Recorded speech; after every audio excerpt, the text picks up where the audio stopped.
আসসালামু আলাইকুম। আজকের ক্লাসে আপনাদের সবাইকে স্বাগতম। আজকে আবারও আসলাম নতুন একটা টপিকস নিয়ে। আর এই গ্রামারটার নাম হচ্ছে ট্যাগ কোয়েশ্চেন। ট্যাগ কোয়েশ্চেন এই গ্রামারটি নবম শ্রেণী, তারপর দশম শ্রেণী, এসএসসি ভোকেশনাল, হ্যাঁ, সব ক্লাসেরই আছে প্রায়। তো চলেন শুরু করা যাক। Rules of tag question. Tag question করতে হলে আমাদের যে মেন রুলসটা ফলো করতে হবে, এই রুলসটা হচ্ছে প্রশ্নের কমা এবং প্রশ্নোত্তর চিহ্ন এই দুইটাই দেওয়া থাকে। হ্যাঁ, তাও আমাদের এই দুইটা দিতে হবে। দুইটা না দিলে কিন্তু উত্তর হবে না। কেন হবে না? কারণ ট্যাগ কোয়েশ্চেন মানে কি, আমাদেরকে বুঝতে হবে ট্যাগ কোয়েশ্চেন মানে কি।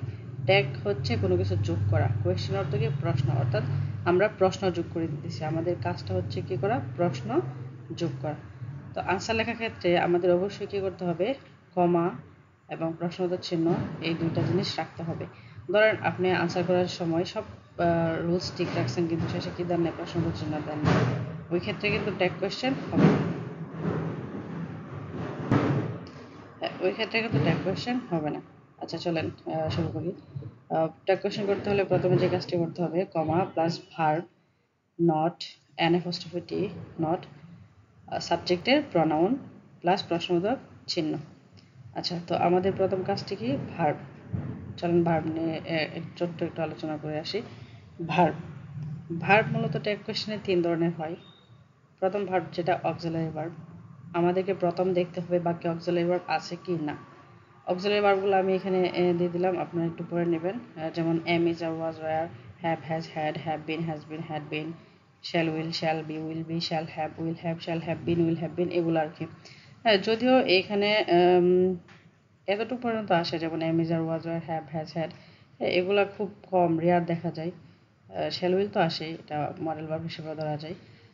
আচ্ছা, তারপরে কি ভার্ব আছে, মডেল ভার্ব। মডেল ভার্বগুলোর মধ্যে কি আছে, can, could, shall, should, will, would, may, might, must, dare, need, going to, ought to, হ্যাঁ, এটসেট্রা।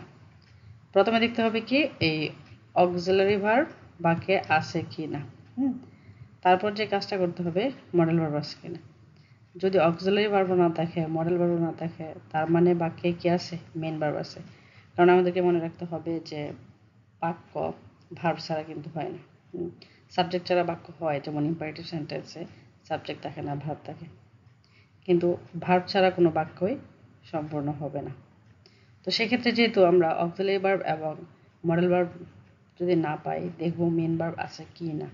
এখন মেন ভার্ব সরাসরি কি করা যায় না, ভার্ব হিসেবে বসানো যায় না। মেন ভার্বটাকে সরাসরি ভার্ব হিসেবে বসানো যায় না।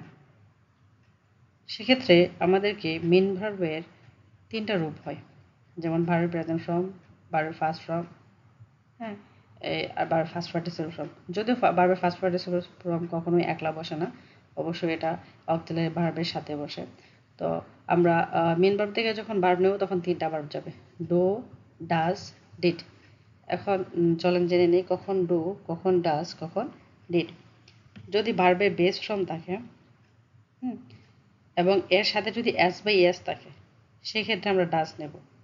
আর ভার্বের বেস ফর্ম অর্থাৎ প্রেজেন্ট ফর্ম আছে, কিন্তু সাথে কি নাই, এস বাই এস নাই, তখন আমরা কি নেব, ডু। আর ভার্বের বেস ফর্ম না, তার মানে বি টু, ভার্বের ফার্স্ট পার্টিসিপল ফর্ম, সেক্ষেত্রে আমরা নেব এটা থেকে ডিড। বি টু প্রায় 90%ই বলা যায় যে ইডি যুক্ত থাকে, আর বাকি 20% আছে যেগুলা অন্যগুলো হয়, যেমন গো অ্যান্ড গন, কাম কেম কাম। কিন্তু বাকি অনেকগুলোই দেখা যায় কি ইডি যুক্ত হয়, যেমন কমপ্লিটেড, পানিশড, এমন অনেকগুলো ভার্ব আছে। আমরা জানি প্লেড। তো বি ওয়ান যদি হয়, ধরেন প্লে, হ্যাঁ, তো সেক্ষেত্রে আমরা কী করবো, ডু। প্লেস, সেক্ষেত্রে ডাস। আর যদি প্লেড হয়, তখন আমরা কি নিব, ডিড। এইটা কখন, যখন আমরা দেখবো যে ভার্বের অক্সিলারি ভার্ব নাই বাক্যে, মডেল ভার্ব নাই, তখন আমরা কি করব, ওই এই ভার্বটা নেব। আচ্ছা, তারপর আসি নটের ব্যবহার। বাক্যটি পজিটিভ অর্থাৎ অ্যাফার্মেটিভ যদি হয়, হ্যাঁ, বাক্যে যদি নট না থাকে, অথবা বাক্যে কোনো নেগেটিভ ওয়ার্ডও নাই, তখন আমরা নট ব্যবহার করব। কিন্তু যদি বাক্যে বাক্যে কোনো নেগেটিভ ওয়ার্ড থাকে, সেক্ষেত্রে আমরা নট ব্যবহার করব না। তাহলে আমরা নেগেটিভ ওয়ার্ডগুলো দেখি কি কি আছে। No, not, nothing, never, no one, nobody, অর্থাৎ নো যুক্ত যা আছে আর কি। তাছাড়া কি আছে little, few, scarcely, seldom, hardly, neither, rarely, nor, etcetera. একটা নোট আছে ছোট্ট, এই নোটটা হচ্ছে যদি লিটল এবং ফিউ এর সাথে এ থাকে তখন বুঝতে হবে যে এই লিটল আর ফিউটা নেগেটিভ অর্থে ব্যবহৃত হয় নাই ওই বাক্যে। হ্যাঁ, তার মানে পজিটিভ অর্থে ব্যবহৃত হয়েছে। আচ্ছা, ভার্বের কাজ গেল, নটের কাজ গেল, তারপর সেই সাবজেক্টের প্রনাউন। সাবজেক্টের প্রনাউন কি?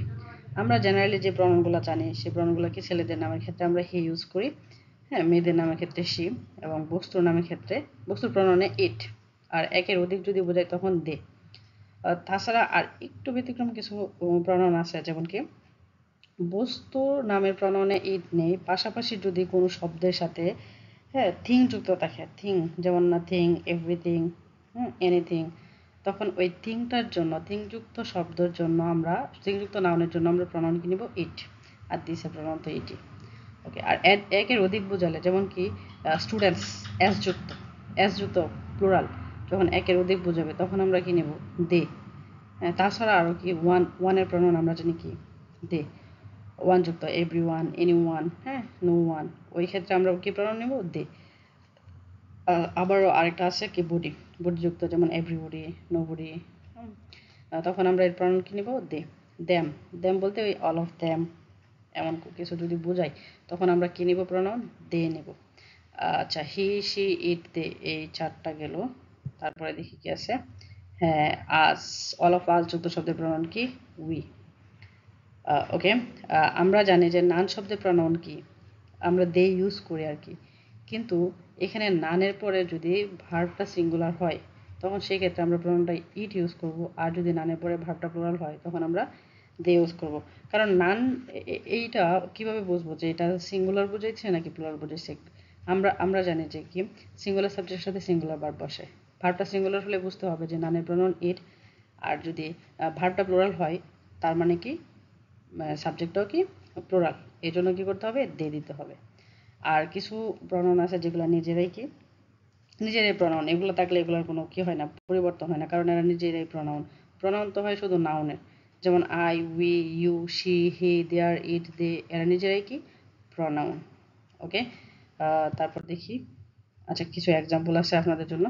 এক্সাম্পলগুলো কি, students will go to school, এখানে আমাদের অক্সিলারি ভার্ব আছে, অক্সিলারি ভার্বটা কি উইল, তো যেহেতু উইল, হ্যাঁ, এই উইল নট, উন্ট, আমরা উইল নট কখনো লিখতে পারবো না, এটা আমি পরবর্তী ক্লাসে আপলোড দিয়ে দেবো। হ্যাঁ, উইল নট লেখা যায় না, এর পরিবর্তে লিখতে হয় উন্ট, যেহেতু নেগেটিভ কোনো শব্দ বা নট নাই এই জন্য আমরা নিলাম উন্ট। স্টুডেন্টস এস যুক্ত প্রনাউন, এস যুক্ত মানে কি অনেকগুলো বোঝাইছে, এস যুক্ত নাউন মানে কি অধিক, একের অধিক বুঝেছে এই জন্য প্রনাউন কিনেছি দে। তারপর আছে ক্যান, নট নাই, নেগেটিভ শব্দ নাই, কান্ট। আচ্ছা, কান্টটা লেখার সময় একটু সতর্ক থাকবেন, যেমন আমরা জানি সি অ্যান্ড ক্যান, আর অ্যান অ্যাপোস্ট্রফি নট কি নট, তো এই ক্ষেত্রে আমরা আমাদের আরেকটা অ্যান লেখা যাবে না, হ্যাঁ, কান্ট, আই নিজেই pronoun I, Kant I. None of the students, এই যে আমি যেটা বলছিলাম যে নানযুক্ত শব্দে যদি প্লুরাল হয় ভার্বটা, ওয়াই কিন্তু প্লুরাল, ওয়াজ কি সিঙ্গুলার ভার্ব, যদি এখানে ওয়াজ হতো তখন আমরা কি নিতাম ওই ডেটা নিতাম না নানের জন্য। হ্যাঁ, তারপরে আরও বলে বলে দিছে যে none of the students, students অনেকগুলা প্লুরাল। আচ্ছা, তো ওয়ার যেহেতু ভার্ব, ওয়ার নিলাম, এখন আসি নট, নট হবে না কারণ কি নান নিজেই নেগেটিভ শব্দ, এই জন্য ওয়ার এস যুক্ত শব্দের প্রনাউন দে, ওয়ার দে। তারপর আসি এম, ভার্ব এম, তারপর যেহেতু এই বাক্যে নট আছে তাহলে নট দেওয়া যাবে না, আই নিজেই প্রনাউন এম আই। ওকে, এখানে এম আছে ভার্ব অক্সিলারি ভার্ব, নট নাই, এম এন্ড আই নিজেই প্রনাউন, কিন্তু আমরা এম এন্ড আই হয় না, এটা হয় আর এন্ড আই।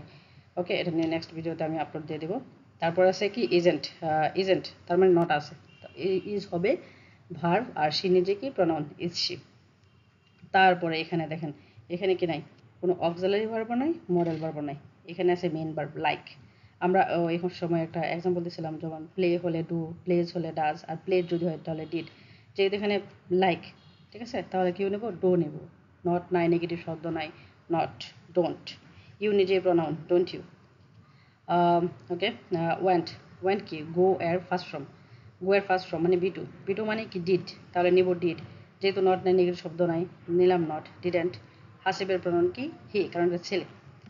ওকে, তারপরে এখানে অ্যাব্রিভিয়েশন আকারে লেখা আছে, এটা কি আর, নিলাম আর, এখানে নট নাই, নেগেটিভ শব্দ নাই, আর এন্ড দেন যে প্রনাউন আর তে। ওকে, ভিডিওটা অনেক লং হয়ে গেছে, এই জন্য আমি একটু স্পিডে কথা বলছি। এতক্ষণ পাশে থাকার জন্য ধন্যবাদ, আর পরবর্তী ভিডিওর জন্য অপেক্ষা করবেন। টিল দেন, আল্লাহ হাফেজ, থ্যাংক ইউ।